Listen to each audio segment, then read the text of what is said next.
bistvu jaz že od štarta skušam v bistvu jih naučiti tega, da bojo samostojni. Bravo. Ja, prej ali slej bojo sami nadaljevali zgodbo. In kako jih to naučiš? Oziroma, to dobijo navodila po mailu ali kako to poteka? Ne, v bistvu jaz probam tudi recimo treninge tako sestaviti, da so čim bolj v bistvu enostavni. Se pravi, da recimo jim sestavim vaje, ki so vsakodnevno lahko, veš, v bistvu prisotne. Se pravi, ti recimo vsak dan staneš iz stolice, vsak dan recimo nekaj daš nad glavo, potisneš recimo, ne vem, Nutello v omaro, kakorkoli, ne. In v bistvu takšne vaje, da v bistvu, da jih lahko izvajaš kjerkoli, kadarkoli, brez nekih pripomočkov, ne. Tukaj je zelo velik smisel, recimo, da se stranko tretira oziroma da se jo že od prvega dneva poskuša čim bolj informirati, kaj se dela, kako se delajo vaje, ne, zakaj je kaj dobro, da se tudi argumentira, zakaj pa kako, da v bistvu stranka pač zna to delati tudi sama. Da ve, zakaj nekaj dela, pa pač pokažeš pravilno izvedbo, napačno izvedbo, poveš, zakaj ta ni dobra, zakaj je ta dobra.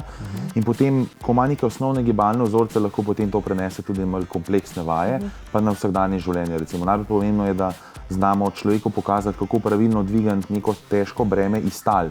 Da ne dviguje s križem, ampak dvigne iz počepa, da dvigne z nogami. In s tem se marsikatera poškodba, recimo hrbtenica ali pa kakšna hernija. To se vedno sprašujem, kaj je prav, ne? Kaj pade pod tleh? Da počepnem in poberam ali takole? To sigurno ne pomam. Nič od tega. Nič od tega? Jan, boš ti povedal? Kako? Je tukaj recimo, evo, predvsem recimo, če ti nekaj pade na tla, je dobro recimo, da imaš vedno ledveni del hrbtenice vzravnan, se pravi, da ne dviguje, da nisi pumplast recimo, ne. In tudi tukaj recimo je, da se ne izpadni korak, ne, se pravi. Tukaj recimo lahko greš nazaj, se pravi, da v bistvu, da greš lepo. Jaz recimo, ker sem predaval recimo za podjetje, recimo, isto recimo vidim recimo, ker ljudje je problem v sodobnem času, ker avtomatiziramo napačna gibanja. Tudi recimo v pisarni mi sedimo 8 ur, tam so vrata in ti 8 ur, ko se pravi vrata, pogledaš tja.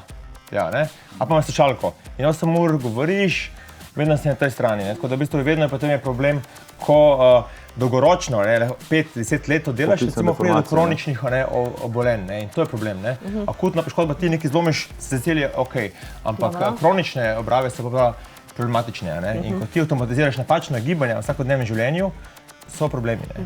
Dobro, no, zdaj vem kako. Dvigan z ravnim hrbtom iz počepa. Počepak, okej. Šla sem ga naredila, jaz sem videla ga nista. Kristjan, saj ta